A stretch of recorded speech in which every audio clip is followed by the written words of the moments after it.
The Book of John, chapter 11. The death of Lazarus. Now a man named Lazarus was sick. He was from Bethany, the village of Mary and her sister Martha. This Mary, whose brother Lazarus now lay sick, was the same one who poured perfume on the Lord and wiped his feet with her hair. So the sisters sent word to Jesus, "Lord, the one you love is sick."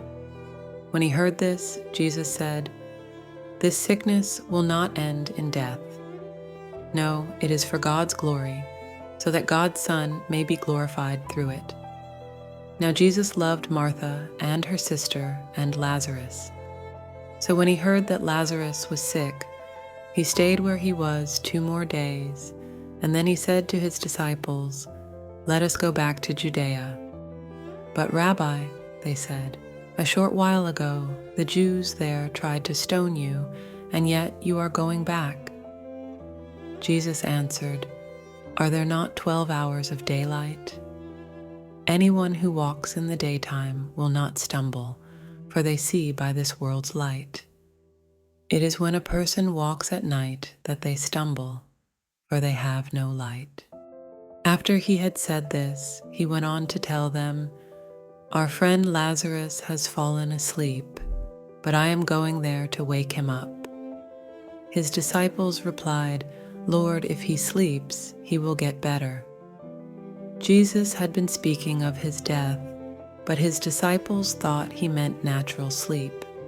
So then he told them plainly, "Lazarus is dead, and for your sake I am glad I was not there, so that you may believe. But let us go to him." Then Thomas, also known as Didymus, said to the rest of the disciples, "Let us also go, that we may die with him." Jesus comforts the sisters of Lazarus.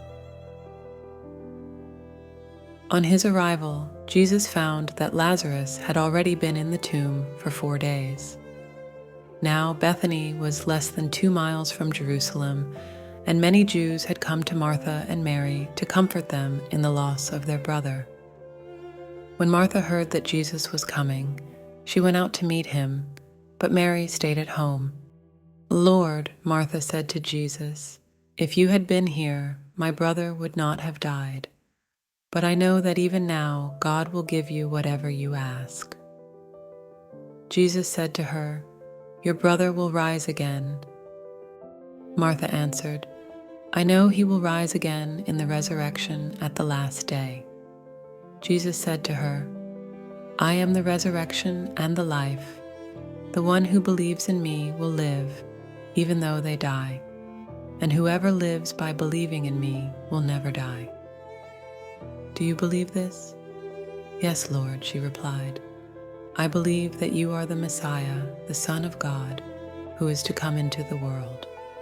After she had said this, she went back and called her sister Mary aside. "The teacher is here," she said, "and is asking for you." When Mary heard this, she got up quickly and went to him. Now Jesus had not yet entered the village, but was still at the place where Martha had met him. When the Jews who had been with Mary in the house, comforting her, noticed how quickly she got up and went out, they followed her, supposing she was going to the tomb to mourn there. When Mary reached the place where Jesus was and saw him, she fell at his feet and said, "Lord, if you had been here, my brother would not have died." When Jesus saw her weeping, and the Jews who had come along with her also weeping, he was deeply moved in spirit and troubled. "Where have you laid him?" he asked. "Come and see, Lord," they replied. Jesus wept. Then the Jews said, "See how he loved him." But some of them said, "Could not he who opened the eyes of the blind man have kept this man from dying?"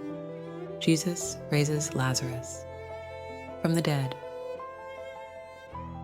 Jesus, once more deeply moved, came to the tomb. It was a cave with a stone laid across the entrance. "Take away the stone," he said. "But Lord," said Martha, the sister of the dead man, "by this time there is a bad odor, for he has been there 4 days." Then Jesus said, "Did I not tell you that if you believe, you will see the glory of God?" So they took away the stone. Then Jesus looked up and said, "Father, I thank you that you have heard me. I knew that you always hear me, but I said this for the benefit of the people standing here, that they may believe that you sent me." When he had said this, Jesus called in a loud voice, "Lazarus, come out." The dead man came out, his hands and feet wrapped with strips of linen and a cloth around his face. Jesus said to them, "Take off the grave clothes and let him go." The plot to kill Jesus.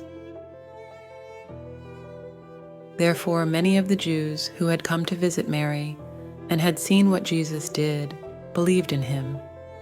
But some of them went to the Pharisees and told them what Jesus had done. Then the chief priests and the Pharisees called a meeting of the Sanhedrin. "What are we accomplishing?" they asked. "Here is this man performing many signs.